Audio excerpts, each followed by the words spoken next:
So recently we've started this project where we're looking at the ways teachers perceive their First Nations students' motivation and engagement in schools.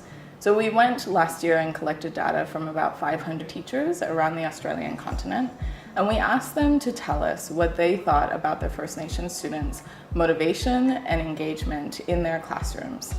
And the question that we're trying to understand is, are there different profiles or types of teachers when it comes to the ways teachers think about motivation and engagement in their First Nations students?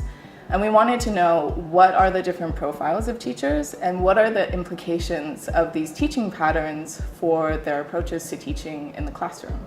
So our data showed us that there are these 4 different sort of combinations of the ways teachers were perceiving these motivation and engagement variables in their First Nations students. Now, the first profile was a group of about 65% of the teachers. So it was the largest group in our sample. So they were hanging around the midpoint in everything that they asked. They didn't strongly endorse or disagree with any of the questions that we asked them. In the next profile of teachers, we had a relatively positive outlook. So these teachers, which made up about 11% of our sample, they reported that First Nations students had positive beliefs and behaviors, and they really disagreed with sort of this idea that they would have negative beliefs or behaviors in their classrooms. In our third profile of teachers, we had the opposite pattern. And so we had teachers who were saying that First Nations students do not have positive beliefs or behaviors in the classroom, and that they do have, in particular, negative behaviors in the classroom. And that was about 9% of our sample. And then in the last 15%, we had a group that really demonstrated sort of a mix. So they strongly endorsed both positive things, but also that they had negative beliefs and behaviors in the classroom. So again, these are the 4 profiles that we had, right? And this is from data, again, from teachers that are all over the Australian continent. They're not the teachers in our CNS schools. And what I did next was we compiled these findings of what these profiles look like, and I took it to the Black Caucus to say, these are the profiles we found. Do these profiles make sense to you? And what do you think the implications are for these teachers for their teaching patterns based on the profiles and this information that you have?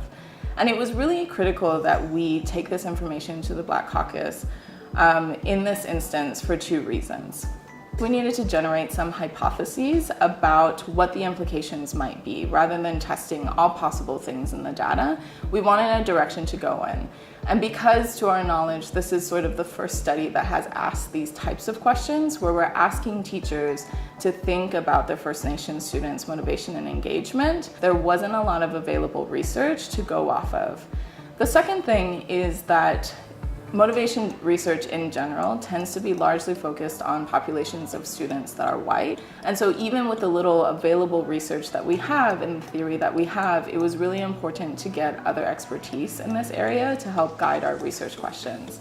Teachers with a negative outlook on their First Nations students, of course, exist in classrooms across Australia. And we see that in that deficit profile view that made up of about 9% of teachers. Also see is that there's about 65% of the teachers who are saying nothing. And those teachers actually demonstrate very similar outcomes to the teachers who are reporting those deficit views. And in many of the outcome variables, so things like relationships with First Nations students, valuing of teaching First Nations perspectives, and learning to and from, or learning with and from cultural mentorship. In many of those variables, we can't differentiate between the profile of teachers who report those negative views and the profile of teachers who report nothing. And so, as many other people have said before me, a lot of times silence speaks volumes. And so it's really important that we think about the ways in which teachers think about their First Nations students and how that might impact the approaches to teaching that they have in their classrooms or what is taught in their classrooms.